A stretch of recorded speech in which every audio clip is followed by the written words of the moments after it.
Hello and welcome to a brand new episode of Lockdown Lumber, the show where I spend my time in lockdown seeing what I can build from spare bits of lumber I find lying around the shed, the garden and the attic. New lockdown lumber. Season 2, if you will. The season that nobody asked for, but I've done anyway. In this first episode of the new season, I take an old pallet from the garden and nothing else at all really, and try and turn it into a shoe rack. For the first time ever, I'm building something bespoke for a friend who ordered it, and that comes with its own unique set of challenges as I try to make it to fit the criteria and requirements set out by them. So, let's get into it.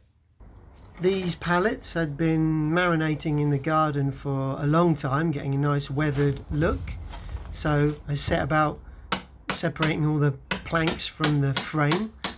But it became pretty apparent that they weren't going to come off without splitting, so I had to resort to more extreme measures and use the hacksaw to actually cut through the nails holding the planks on. And it really took a lot of work to get these planks off in one piece. Eventually we did, and finally I had a whole bunch of wood to work with.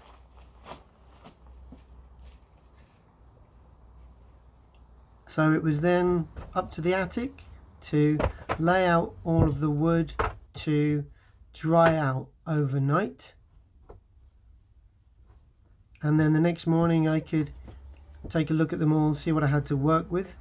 And here you're about to see the real delight on my face when I realised that these two bits of wood side by side are exactly the width that these side panels need to be. There were a few nails still sticking out from where I'd sawn the planks off. I needed to hammer those in a bit and then start the lengthy and very monotonous job of sanding down all of the wood. It took a long time, and I really started to lose the will to live a little bit with all of this sanding.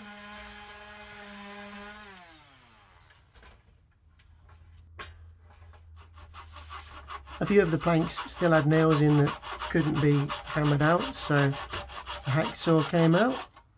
Good save there. And I sawed those off.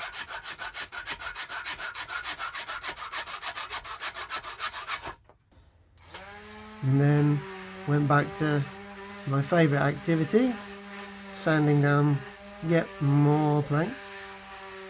Very tedious. I don't know what that is. And then laid out the wood for the side panels, which actually make quite a good tabletop. And then I had to measure out where the shoes would fit on the rack on the side panels here. And with that marked out, I could then not only tape the two pieces of wood together to hold them in place, but also it gave me the angle I needed to position these planks across in order for them to be the brackets for these shelves to sit on. So marking them out here. And then I could take out my circular saw and cut a couple of planks, tape together two planks here so that the pieces that I cut are exactly the same.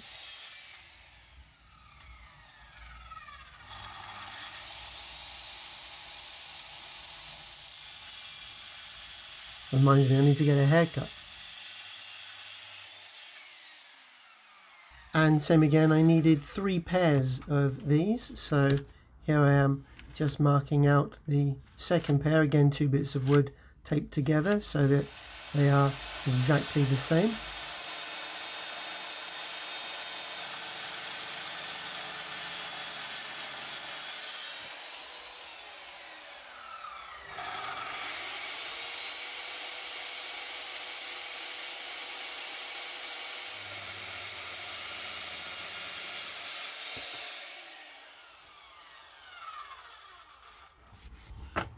And with all 3 pairs done, I could position them on the side panels, slide in the wood that will be the shelves to check positioning.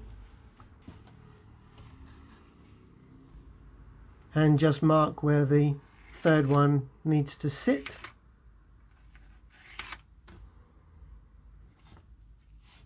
And then cut the third piece.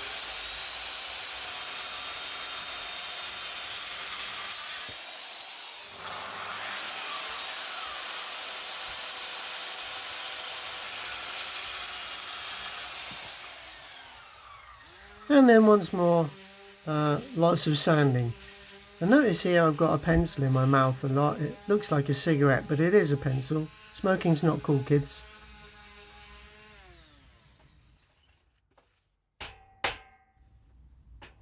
A few more nails just sticking out, trying to hammer those out of the way. Some were a bit stubborn and the hacksaw needed to come back out to get rid of those nails. And with all of that done, I could separate out all of these pairs and do one more bit of sanding, still with the pencil in my mouth. Oh, it's gone.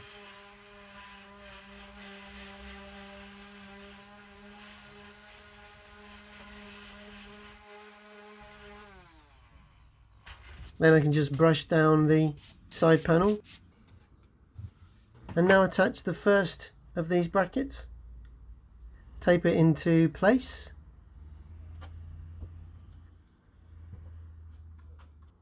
And these will not only hold the shelves in position, but actually hold the two pieces of wood that make up the side panel together too.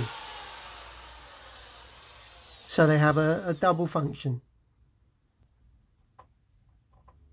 Screw those in. Nice action.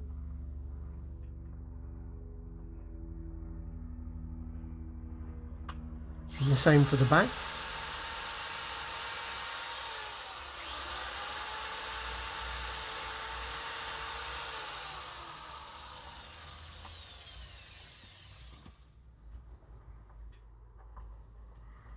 And with that secure, I could then take the tape off.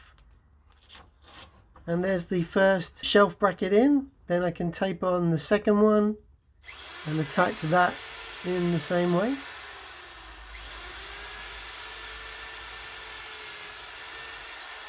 And also the third one. And with all three pieces attached to the side panels, you've then got a very sturdy side panel. And I could then bring in the second set of wood to make up the second side panel, lay in the mirrored pieces, mark those up.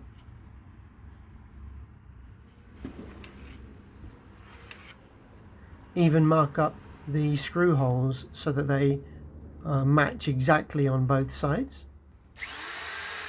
And then attach, as I had on the first piece, put the second side panel together.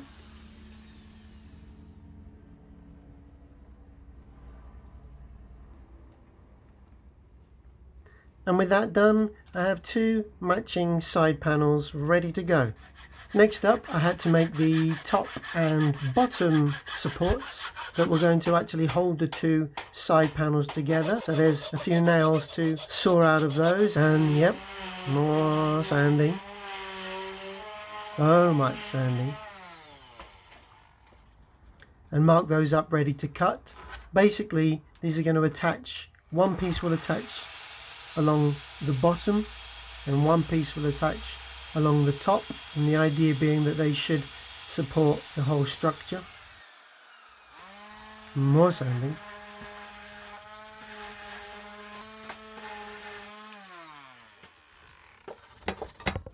And then I found these little metal brackets, no idea what they were for, but they were perfect for attaching the bottom plank to the side panel.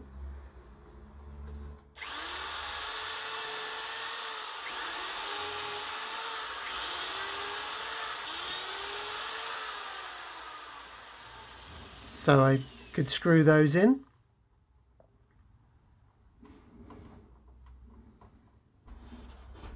And just check it's level. And once more, just check that the bottom piece of wood is going to sit there, which it does, so I can attach the metal bracket to that too, and then repeat for the second side panel.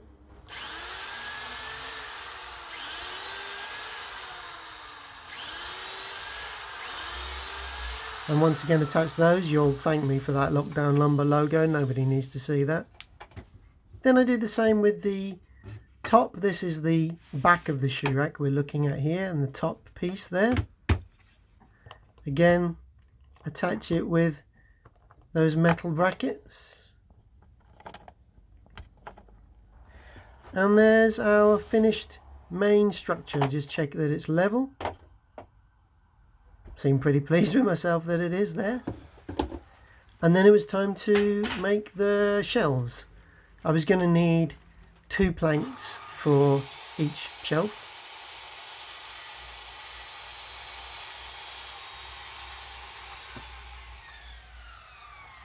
And it was a bit snug, but I wanted that so that they would stay in place. And then took a little scrap cut off and just encouraged it into position, and then do the second piece.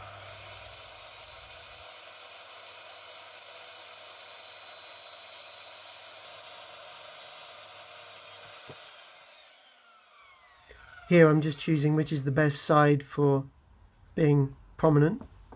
And with all 3 shelves done, I then realised I'd run out of wood, so I crawled into the deepest recesses of the attic and pulled out a floorboard. Hopefully it wasn't structurally important, but then just made sure that that would work, and by the magic of editing cut that down to size, at least in one direction, and then used, I don't know, I think that's an old bed leg. I was then going to have to cut this lengthways to try and get 2 pieces out of it. This is called improvising when you know you don't have enough material.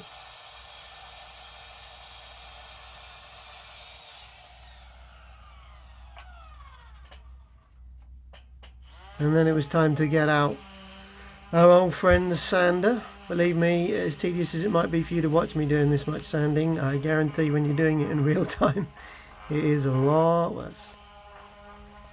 And it took me until about day 3 to realise wearing a mask was sensible.